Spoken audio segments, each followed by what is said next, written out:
అంబేద్కర్ కోనసీమ జిల్లా దక్షిణ కాశీగా పేరుగాంచిన ద్రాక్షారామ శైవ క్షేత్రంలో జరిగిన శ్రీ మాణిక్యాంబ సమేత శ్రీ భీమేశ్వర స్వామి వారి దివ్య కళ్యాణ మహోత్సవాలు అంగరంగ వైభవంగా ముగిశాయి. ఈ కళ్యాణోత్సవాలను తిలకించేందుకు రాష్ట్ర నలుమూలల నుంచి విచ్చేసిన వేలాది మంది భక్త జనానికి దేవస్థానం కార్యనిర్వహణ అధికారిని అల్లు వెంకట దుర్గా భవాని ఏర్పాట్లను పర్యవేక్షించారు. ఈ వేడుకలలో భాగంగా స్వామివారికి అమ్మవారికి శ్రీ పుష్పోత్సవాన్ని అత్యంత వైభవంగా నిర్వహించారు.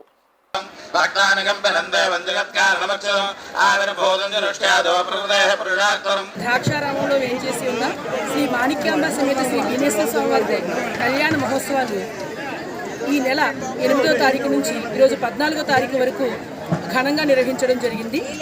ఈ కార్యక్రమంలో భాగంగా ఈరోజు శ్రీ పుష్పోత్సవాన్ని చాలా అంగరంగ వైభవంగా సుమారు 6,000 మంది భక్తులు దర్శించుకుని విధంగా వారికి తగిన ఏర్పాట్లు కూడా చేయడం జరిగింది. ఈ ఏర్పాట్లో భాగంగా అన్నాయిపేట వాస్తవ్యులు తాడాల బుజ్జి గారు ఈరోజు ఇక్కడ విచ్చేసినటువంటి భక్తులందరికీ కూడా అల్పాహారాన్ని ఏర్పాటు చేయడం జరిగింది. వీరు గత 6 సంవత్సరాల నుంచి కూడా ఈ కార్యక్రమాన్ని నిర్వహిస్తూ వస్తున్నారు. ఇటువంటి దాతల సహకారంతో ఈ దేవస్థానం మరింత ముందుకెళ్లాలని కోరి ప్రార్థిస్తున్నాను.